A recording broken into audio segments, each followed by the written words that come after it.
Слово президенту Республики Сенегал Маки Саллу, пожалуйста. Je vous remercie, Monsieur le Président, Excellence Vladimir Poutine, Président de la Fédération de Russie, Monsieur le Président Azali Assoumani, Président de l'Union africaine, chers collègues, Monsieur le Président de la Commission de l'Union africaine, Mesdames et Messieurs les ministres, Mesdames et Messieurs, je voudrais tout d'abord vous remercier, Monsieur le Président Vladimir Poutine, pour votre accueil convivial et toutes les dispositions prises afin de faciliter notre séjour. Je me réjouis de vous retrouver pour la troisième fois en 2 ans, après notre rencontre du 3 juin 2022 à Sochi, en ma qualité de président en exercice de l'Union africaine, et plus récemment, le 17 juin dernier, dans le cadre de la mission africaine de bons offices. Ce sommet s'inscrit dans le même esprit de concertation russo-africaine dont les origines remontent aux années de lutte pour la décolonisation de notre continent. Les relations russo-africaines sont excellentes et je m'en félicite. Mais je pense que nous avons encore des efforts à faire pour donner un contenu plus consistant à notre coopération économique. Le potentiel de notre partenariat est énorme.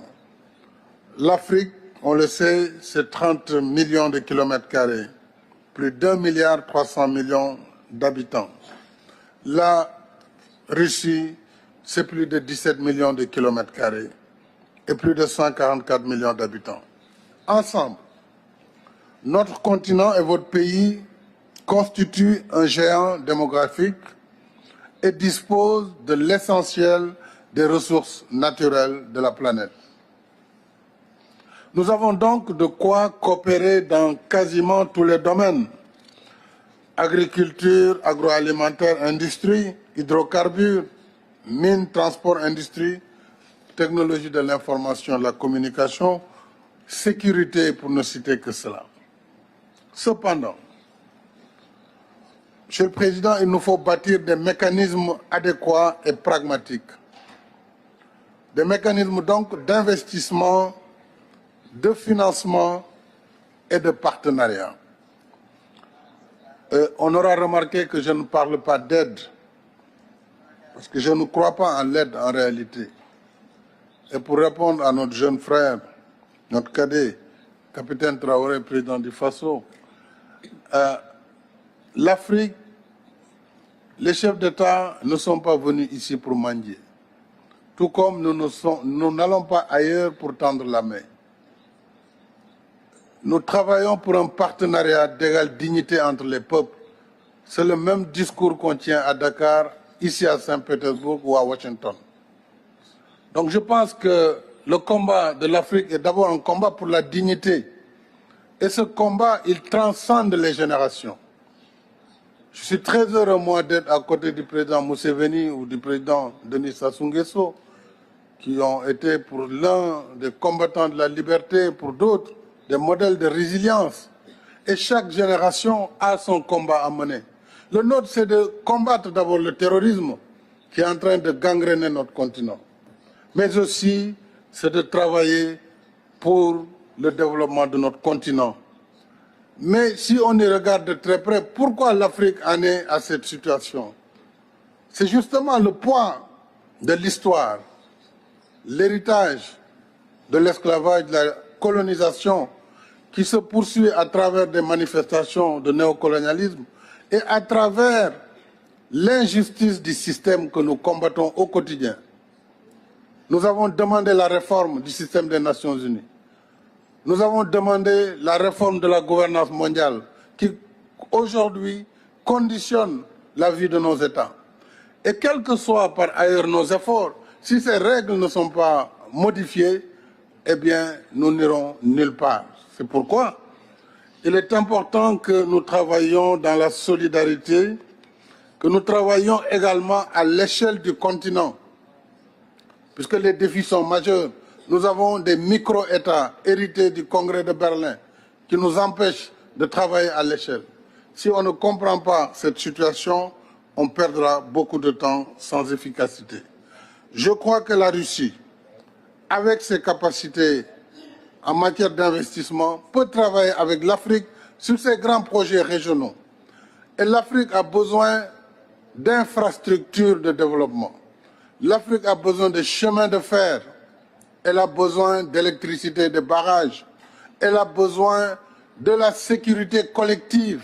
Et sur tout cela, l'Union africaine, à travers différents mécanismes, que ce soit l'ODAN-NEPAD, que ce soit les programmes régionaux, nous avons le programme qu'il faut.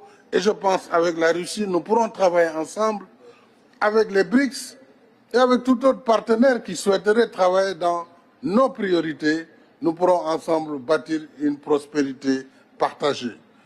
Je pense que, s'agissant maintenant de nos soucis, et notre souci principal reste la paix sur le continent. Notre souci, c'est la sécurité à l'échelle du continent et du monde. Nous souhaitons, Monsieur le Président, la désescalade pour aider à l'accalmie et à la restauration du libre commerce des céréales et des fertilisants. Ça, c'est mon discours depuis le premier jour du conflit russo-ukrainien. Puisque l'Afrique, au-delà du blé, produit des céréales. Nous produisons du mil, du maïs, du sorgho. Nous produisons toutes sortes de céréales. Mais sans fertilisants, comment allons-nous faire? Donc, toutes les contraintes contre le commerce des céréales et des fertilisants doivent être levées. Mais ce soir, nous verrons le président et je pense que nous aurons l'occasion, sur l'initiative de la paix africaine, d'avancer sur ces sujets.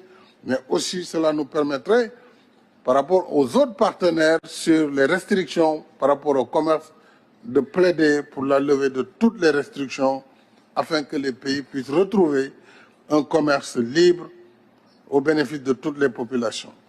Monsieur le Président, je vais m'en arrêter là puisque je ne voudrais pas être plus long, mais nous souhaitons une action de la Russie à l'échelle de l'Union africaine dans le domaine de la sécurité. Nous avons une architecture de la paix pour l'Union africaine.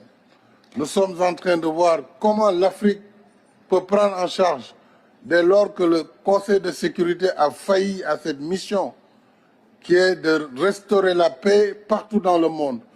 Le terrorisme gangrène notre continent sans qu'il n'y ait aucune solidarité majeure en faveur de l'Afrique. Donc ce sujet-là, je pense que c'est un sujet important pour notre sommet.